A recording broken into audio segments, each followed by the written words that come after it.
Hello everyone, welcome back to unexplored literature. आज हम इस वीडियो में डिस्कस करेंगे वर्सिफिकेशन एंड पोएटिक सिंटेक्स, जिसकी डिमांड आप में से ही कुछ व्यूअर्स ने करी थी।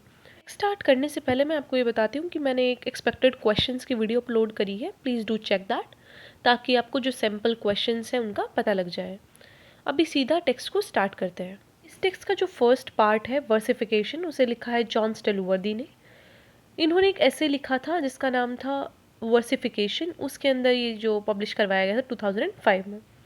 तो अकॉर्डिंग टू हिम जो पोइट्री होता है वो क्या होता है, एक परफॉर्मेंस होता है ह्यूमन वॉइसेस का। मतलब जो एक ह्यूमन की आवाज़ है, एक जो उसका व्यू है, उसको कैसे प्रेजेंट किया जाए वो पोइट्री में झलकता है। तो एक जो वर्स है वो क्या होता है, फिर तो वर्स होता है ग्रुप ऑफ लाइन्स। और पोएम क्या होती है, इसमें बहुत सारे वर्सेस होते हैं। तो ये जो सारा डेफिनेशन है वो किसने दिया था, स्टिलवर्दी ने दिया था कि एक verse is a group of line जिसमें certain number of word sounds होंगी एंड वर्सिफिकेशन होगा। इसमें अगर मैं थोड़ा सिंपल वे में बताना चाहूँ तो ये बोल रहा है कि जब बहुत सारे ग्रुप ऑफ लाइन्स आ जाएगा तो वो वर्स बना देगा, और जब बहुत सारे वर्स आ जाएंगे, जब बहुत सारे पैराग्राफ्स आ जाएंगे तो एक पोएम बनेगा जिसमें सर्टेन साउंड इफेक्ट्स होंगे, जैसे कि हम राइमिंग वर्ड्स देखते हैं, ठीक है, एलिट्रेशन एंड ऑल, ये जो सारी एक चीज़ें हैं वो आ जाती हैं। वर्सिफिकेशन हो जाता है जिससे हम अपना जो एक एक्सप्रेशन है उसको प्रेजेंट कर पाते हैं। तो ये डेफिनेशन दिया था जॉन स्टिलवर्दी ने पोइट्री का। तो दो वेज होते हैं मेज़र करने के पोएम को। सबसे पहला होता है रिदम, दूसरा होता है फॉर्म, जिससे हम डिफ्रेंशिएट कर पाते हैं कि भाई ये ऐसी पोएम है, ये दूसरे टाइप की पोएम है। तो वो किस चीज़ पे डिपेंड करता है, पहला होता है वर्ड अरेंजमेंट, ठीक है, कि हम वर्ड का कैसा अरेंजमेंट करते हैं। दूसरा है साउंड अरेंजमेंट। तो इन दोनों के अरेंजमेंट से पता लगता है कि ये पोम किस टाइप का है। सबसे पहली बात कि ये जो टर्म है वर्सिफिकेशन वो होता क्या है। तो वर्ड्स का मतलब होता है ग्रुप ऑफ लाइंस, और उन लाइंस को अरेंज करने का मतलब होता है वर्सिफिकेशन। तो जो W.H. ऑर्डिन और T.S. इलियट है उसको कैसे डिफाइन करते हैं कि ना, वर्सिफिकेशन एक टेक्निक है जिसमें हम अरेंज करेंगे मीटर और पैटर्न को। तो ये मीटर पोम राइटिंग में होता है, ठीक है। तो उसमें हम क्या करते हैं, तो वर्सिफिकेशन जब हम करेंगे तो एक पूरा फॉर्म, रिदम, मतलब सेंटेंसेस को कैसे अरेंज करना है एक प्रॉपर तरीके से ताकि वो एक पोएम लगे, ठीक है। तो उसको बोलते हैं वर्सिफिकेशन। तो वर्सिफिकेशन में राइम, नंबर ऑफ वर्ड्स, ये सारी स्ट्रेस्ड अनस्ट्रेस्ड यूनिट्स, इन सारी चीज़ों को पढ़ा जाता है। मतलब एक पोएम के अंदर जो जो भी होता है वो वर्सिफिकेशन में पढ़ा जाता है। अब पार्ट्स क्या क्या है वर्सिफिकेशन के। सबसे पहला है वर्ड्स, जिससे मैंने बताया कि ये ग्रुप ऑफ लाइन्स है या फिर कहीं ग्रुप ऑफ वर्ड्स है। मतलब जो एक पूरे सेंटेंस को, एक पूरा एक जो स्ट्रक्चर है उसको कन्फाइन करता है, ठीक है, बताता है कि भाई हाँ ऐसे हमारी एक पोएम बनने वाली है। वरना एक सेंटेंस कहीं पढ़ा है, कहीं पढ़ा है, तो उससे पोएम नहीं बनता। आप सारे सेंटेंसेस को लेके आते हैं, then you form a group of that sentences, उससे एक प्रॉपर स्ट्रक्चर निकल के आता है, वो होता है आपका पोएम। फिर तो एक वर्ड्स होता है वो क्या है, डिज़ाइन है, जिसके अंदर राइम होता है, रिदम होता है, मीटर होता है और सिलेबल्स होता है। इस डेफिनेशन को दिया था एडगर एलन पो ने। तो ये कब दिया था, रैशनल ऑफ वर्ड्स 1848 में दिया था। इससे आप थोड़ा सा लर्न कर सकते हैं, ताकि अगर क्वेश्चन आता है तो आप उसे साइट कर सकें। ये जो वर्स है वो भी तीन टाइप का होता है। पहला होता है राइम वर्स, जिसमें आपको क्या मिलेगा, वर्ड्स इस तरीके से अरेंज्ड मिलेंगे ताकि वो कुछ राइमिंग बनाए, ठीक है, पूरा एक लय बनेगी उसमें। Then is blank verse. Blank verse में कोई राइम नहीं होता, ना ही कोई आइडेंटिकल मीटर होता। अब पहली बात, ये मीटर क्या है, दो बार आ चुका है ये वर्ड। तो मीटर का मतलब होता है एक बेसिक रिदमिक स्ट्रक्चर। मतलब जैसे कि मैंने बोला कि आयम्बिक पेंटामीटर कह रही हूँ, आयम्बिक मीटर है, या फिर इस तरीके से। तो मतलब कि कुछ स्पेसिफिक लाइन के बाद, फॉर एग्जाम्पल कि दो लाइन के बाद सेम पैटर्न फॉलो हो रहा है, तो उसे हम बोलते हैं मीटर। तो ये जो बीट का पैटर्न है उसे हम स्ट्रेस्ड अनस्ट्रेस्ड पार्ट बोलते हैं। फिर जो ब्लैंक वर्स है उसमें स्ट्रेस्ड और अनस्ट्रेस्ड जो बीट है या फिर जो साउंड है वो सेम रहेगा सारी चीज़ों में। तो समझ में आ रहा है, एक जो साउंड रहता है वो सेम रहेगा, यहाँ पे राइमिंग नहीं बनेगा बल्कि साउंड सेम रहेगा। फिर जो फ्री वर्स है, फ्री वर्स में ना तो कोई साउंड सेम रहता ना कोई राइमिंग रहता।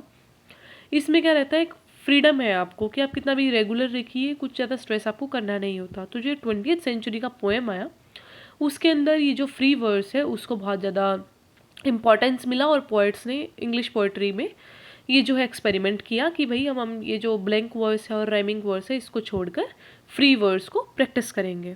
बात करते हैं कि पोइट्री क्या होता है। तो पोइट्री इज़ अ वर्स या फिर कहें ग्रुप ऑफ वर्स जो कि एक जनरल सा एक्सप्रेशन बताता है हमें, ठीक है। मतलब कुछ वर्ड्स आएंगे, कुछ लाइन्स आएंगी, ये सब मिल के हमें बताएगा कि भाई लिखने वाला या फिर जो पोएम को पढ़ रहा है वो कहना क्या चाहता है।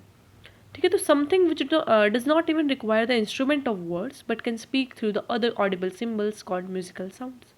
तो J.S. मिल है, जो जॉन स्टुअर्ट मिल, इसको कैसे डिस्क्राइब करते हैं कि इसमें आपको शब्दों की ज़रूरत नहीं होती बल्कि कुछ ऑडिबल सिम्बल्स, कुछ ऐसे ऐसे एलिमेंट्स भी होते हैं जो सारे जुड़ के एक म्यूजिकल सा साउंड प्रोड्यूस करते हैं और हमें वो मतलब है जो बताना चाहते हैं वो समझ आ जाता है। तो ये होता है पोइट्री। अब टाइप्स ऑफ पोइट्री को डिस्कस करते हैं। सबसे पहला टाइप है वो है एपिक पोम।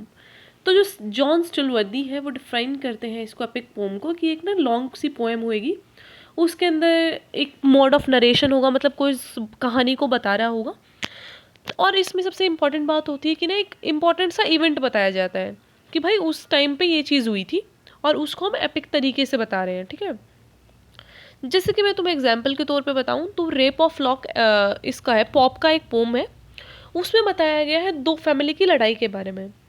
तो वो एक एपिक पोम है जिसको थोड़ा कॉमिक तरीके से बताया गया है।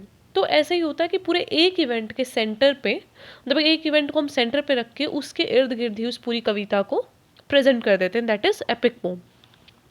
फिर आता है ड्रामेटिक पोइट्री।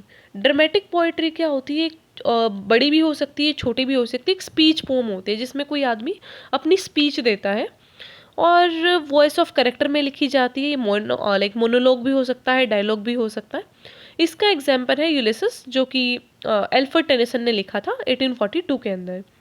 इसको फर्स्ट ड्रामेटिक मोनोलॉग माना जाता है। फिर आता है लिरिक पोइट्री। तो लिरिक पोइट्री को डिफाइन करा है स्टिलवर्दी ने कि ये शॉर्ट पोम होगा और इसके अंदर एक सिंगल सा स्पीकर रहेगा, मतलब इसमें कुछ ज़्यादा डायलॉग बाजी नहीं रहेगा, एक स्पीकर आएगा, बोल के चला जाएगा उस चीज़ को, ये चीज़ है। और ये जो स्पीकर रहेगा वो जनरली फिक्शनल रहता है जिसको पोइट इन्वेंट करता है। इसके एग्जाम्पल के लिए हम बात करेंगे एडमंड स्पेंसर की द शेपर्ड्स कैलेंडर, जिसको 1579 में पब्लिश करवाया गया था। तो ये सारे थे टाइप्स ऑफ पोइट्री। बात करते हैं कंपोनेंट्स ऑफ वर्सिफिकेशन के बारे में। तो पहला कंपोनेंट है रिदम। ये होती है बेसिक प्रोनाउंसिएशन का यूनिट। ठीक है, कि हम कैसे अपना प्रोनाउंसिएशन करते हैं, उसका बेसिक यूनिट रहेगा रिदम, कि कैसा वो रिदम प्रोड्यूस कर रहा है। तो ये रिदम भी दो टाइप के रहेंगे अब। पहला है स्पेशियल, दूसरा है टेम्पोरल। स्पेशल रिदम क्या होती है, ये एक टाइप ऑफ रिदम है जिसके अंदर हम विजुअल परसेप्शन करते हैं वर्ड साउंड्स का, जैसे कि खिड़कियाँ हिल रही थी या फिर कुछ ऐसा चीज़। ठीक है, तो हम उसमें क्या कर रहे हैं, विजुअल परसेप्शन कर रहे हैं। दूसरा होता है टेम्पोरल रिदम, जिसमें हम क्या करते हैं, परसेप्शन ऑफ टाइम रहता है ऑफ अ वर्ड साउंड, जैसे कि हमने ड्रम के साउंड को वहाँ पे बता दिया कि भाई यहाँ पे एक ड्रम का साउंड था। तो इस तरीके से ये दोनों जो रिदम है वो बहुत ही इंपॉर्टेंट रोल प्ले करते हैं वर्सिफिकेशन के अंदर। फिर बात आती है पार्ट्स ऑफ रिदम की, जिसमें पहला है सिलेबल।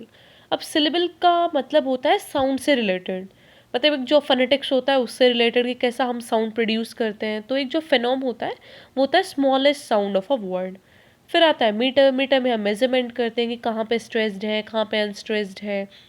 तो मैंने आपको पहले भी बताया था कि स्ट्रेस्ड और जो अनस्ट्रेस्ड लाइन रहता है उसको फुट बोलते हैं, और एक जो सेट ऑफ फुट रहता है उसे फीट बोलते हैं। ये आपके एग्जाम में फॉर श्योर नहीं आएगी ऐसी ऐसी चीज़ें, बस आपको पता होना चाहिए, क्योंकि क्वेश्चंस आता है एक जनरल से आइडिया के ऊपर या फिर कुछ बड़ा जो कॉन्सेप्ट होता है उसके ऊपर। हाँ, बस ये होता है कि वो पूछ लेता है कि यहाँ पे क्या पर्टिकुलर चीज़ में क्या उसका इंपॉर्टेंस रहा पोम में, ये चीज़ें होती हैं। तो don't have to mug up this all things, और एक्सपेक्टेड क्वेश्चंस वाली वीडियो देख लेना। बात आती है राइम की, कि राइम क्या होता है। तो राइम एक बहुत ही इम्पॉर्टेंट एलिमेंट होता है पोम के अंदर, जो कि सिमिलर साउंड्स से बन के आता है। ठीक है, जैसे कि एक एग्जांपल के तौर पे मैं तुम्हें बताती हूँ। Lifting her arms to soap her hair, her pretty breast respond in there, the movement of that bind pair is like a spell to make me swear. तो यहाँ पे हेयर, देयर, पेयर और स्वेयर, तो ये क्या कर रहे हैं, एक पूरा राइम बना रहे हैं जिससे हमें वो जो पोएटिक एसेंस है वो आ जाता है। तो जो राइमिंग स्कीम होती है एक पोएम के अंदर, वो क्या होता है, पैटर्न होता है राइम का, जिसमें हमें एंडिंग के जो वर्ड्स हैं वो देखने होते हैं और जो राइम करता है उसके अकॉर्डिंग फिर हम एक राइमिंग स्कीम बना लेते हैं। जैसे कि A B C D E F G G, या फिर ए बी बी, तो कुछ भी हो सकता है। तो वो राइमिंग वर्ड्स के अकॉर्डिंग ही डिसाइड होता है। अब आता है फॉर्म्स। तो जो जॉन स्टिलवर्दी हैं वो डिफाइन करते हैं फॉर्म को as a combination of metre, rhyme और स्टेंजा, कि जब इन तीनों का कॉम्बिनेशन हो जाएगा ना पोम के अंदर तो वो एक फॉर्म बन जाएगा। तो इसमें इन्होंने बेसिकली 4 चीज़ें बताई हैं टाइप्स में। पहला है बेसिक, कि एक बेसिक फॉर्म ऑफ पोइट्री जिसमें लाइंस होती हैं स्टेंजास के अंदर और एक बेसिक सा राइमिंग स्कीम रहता है। देन इज कंपोजिट फॉर्म, जिसमें फिक्स्ड फॉर्म्स रहेगा इसमें, तो इसके अंदर क्या रहेगा, जो नंबर ऑफ लाइंस है, स्टेंजा है, राइम है, मीटर है, वो सेम रहेगा।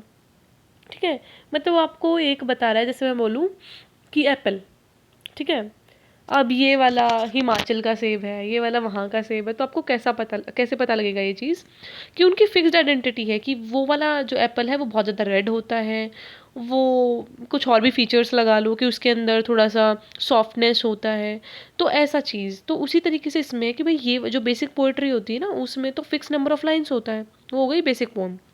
कंपोजिट वाले में क्या होगा, लाइंस भी फिक्स्ड है, स्टेंजा भी, राइम भी और मीटर भी, ये सारी चीज़ सेम रहेगी सभी पोएम्स के लिए, उनको बोलते हैं कंपोजिट फॉर्म। ठीक है, फिर अगला आता है इरेगुलर फॉर्म, जिसमें कोई फिक्स पैटर्न नहीं है, मतलब कैसा भी हो सकता है वो, उसका कोई भी राइम हो सकता है, कोई भी मीटर हो सकता है। फिर है एक्सपेरिमेंटल पोएट्री। तो 20th सेंचुरी में जो ऑब्जेक्टिविस्ट स्कूल थे, कन्फेशनल और इमेजिनिस्ट, ये सारे एक नया फॉर्म लेके आए पोएट्री के अंदर जहाँ पे उन्होंने एक्सपेरिमेंट्स किए, तो फिर उसका नाम भी एक्सपेरिमेंटल पोएट्री पड़ गया। तो ये जो सारी फॉर्म्स है वो बहुत ज़्यादा इंपॉर्टेंट है एक पोएट्री को देखने के लिए कि भाई ये पोएट्री किस टाइप का है। अब आता है second part of the text, जो कि है पोएटिक सिंटेक्स, जहाँ पे हम डिफाइन करेंगे कि भाई एक कैसा सिमेट्री रहेगा, किस टाइप का पोम रहेगा उसके बारे में। तो इसे लिखा था मार्गरेट फेगसन ने। तो अब जो एक ग्रीक वर्ड है सिमेट्री के लिए, उसका मतलब होता है टू अरेंज टुगेदर। ठीक है, सिन बोले तो टुगेदर, और taxis is equal to to arrange, तो सिन टेक्स हो गया टू अरेंज टुगेदर। तो एक ऑर्डर में, सिस्टमैटिक अरेंजमेंट में किसी चीज़ों को लगाना इज सिंटेक्स। पार्ट्स क्या क्या होते हैं सिंटेक्स के, पहला है सेंटेंस इन वर्ड्स, कि हम कैसे जो पोइट्स होते हैं वो कैसे वर्ड प्ले करते हैं। अगर देखो मैंने किसी वर्ड को आगे पीछे लगा दिया तो उसका सेंस चेंज हो जाता है। तो इसी तरीके से अगर हम वर्ड प्ले करें पोएम के अंदर तो एक प्रॉपर ही मतलब है जो दूसरा बन के आ जाएगा। मैं इसमें एग्जाम्पल क्या दूँ, for example we are saying कि the mother earth is bleeding. ठीक है, तो इसमें वो ब्लीडिंग किसी वॉर को लेके हो सकता है। अब आपके लिए तो सिर्फ एक क्या था, एक नॉर्मल वर्ड था कि भाई मदर अर्थ इज़ ब्लीडिंग। अब आप उसको किस चीज़ से रेफ़र कर रहे हैं, अब किसी लेडी का भी रेफरेंस हो सकता है कि भाई कोई हीरोइक लेडी थी and you are referring her to that. तो एक जो यहाँ पे मैं कोई फिक्स सा, मुझे ऐसा आ नहीं रहा है कुछ अच्छा सा एग्जाम्पल ध्यान में, यही ध्यान आ रहा है कि मदर अर्थ इज़ ब्लीडिंग। उसमें आप वर्ड प्ले कर सकते हैं कि कैसे we are trying to elaborate the thing, कि जो मदर अर्थ है she is crying because of the war on it. तो इस तरीके से कुछ। ठीक है, I know this was not a good example but जो भी, this was the best possible I could give it to you now. Then is kind of sentence, कि सेंटेंस कितने टाइप के होते हैं। पहला होता है वो सिंपल हमारा सब्जेक्ट वर्ब ऑब्जेक्ट वाला, कि पहले सब्जेक्ट लिख दो, फिर वर्ब लिख दो, ऑब्जेक्ट लिख दो, सिंपल वन। फिर सेकंड आता है जिसमें हम क्या करते हैं कि सब्जेक्ट के आगे ना एक कॉम्प्लीमेंटिंग प्रेडिकेट लगा देते हैं। ठीक है, उस टाइप की जो सेंटेंस है वो सेकंड कैटेगरी में आता है। फिर जो लास्ट है उसमें हम क्या करते हैं कि ऑब्जेक्ट ना लिख के हम सीधा वर्ब के साथ एंड कर देते हैं उसे। फॉर एग्जाम्पल कि मनी स्पीक्स, पैसा बोलता है, तो एक अपने आप में एक कंप्लीट सेंटेंस है। फिर बात आती है क्लॉजेस की। तो पूरा ग्रामर सीख रहे हैं हम यहाँ पे बैठ के, पूरा ग्रामर हम सीख जाएंगे, कभी सेंटेंस बता रहे हैं and this all things. Literally I don't understand the point of adding this thing, वो भी फर्स्ट ईयर के सिलेबस में। Okay, leaving it aside, let's continue our text. फिर बात करते हैं क्लॉजेस की। तो क्लोज क्या होता है, एक स्मॉलर कंपोनेंट यूनिट होता है सेंटेंस का। अब सेंटेंस और क्लोज में क्या फ़र्क है कि बहुत सारे ग्रुप ऑफ क्लोजेस से एक सेंटेंस बन सकता है, लेकिन बहुत सारे सेंटेंस से क्लोज नहीं बन सकता। What ever, so this is because the this close is a independent clause, लेकिन इसमें जो हमारा मतलब एक इंडिपेंडेंट चीज़ है क्लोज, लेकिन सेंटेंस में 2-3 क्लोजेज आ सकते हैं। For example when she remembered the time which did when the bell rang Jill ran home.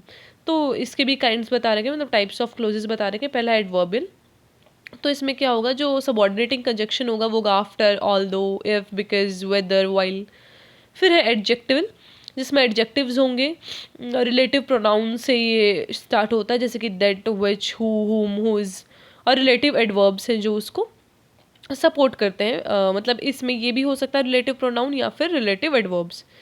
Relative adverbs कौन से हैं? व्हेन, वेयर, व्हाई, ठीक है। फिर नाउन क्लोज हो सकते हैं, तो ये काफ़ी चैलेंजिंग होता है आइडेंटिफाई करना कि नाउन क्लोज कौन सा है। लेकिन इसमें जो दोनों रिलेटिव प्रोनाउंस हैं और ऑल्टरनेटिव प्रोनाउंस हैं वो इंट्रोड्यूस किए जाते हैं इसमें, जैसे कि व्हाट, हुम एवर, फिर है वट एवर। तो ये चीज़ें थी इसके अंदर। तो ये क्वेश्चन तो वो आपसे नहीं पूछेंगे क्लोज क्या होता है, उसके टाइप्स क्या होते हैं, मतलब I don't really think so. You people are in English honours, तो ये चीज़ें तो नहीं पूछनी चाहिए, कुछ रिलेट करके ही पूछें तो that will be best and that should be asked and that will be asked, I do think that.